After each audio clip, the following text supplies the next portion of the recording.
আমরা গ্রেফতার গ্রেফতার খেলা দেখতে পাচ্ছি।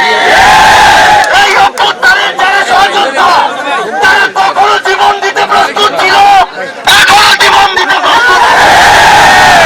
কিন্তু ওই খুনি হাসিনা, খুনি জাহাঙ্গীরের দোসররা যদি এই গাজীপুরে আবার উৎপাত করতে চায়, তাহলে এই ছাত্র জনতা তাদের আর ছাড় দিবে না।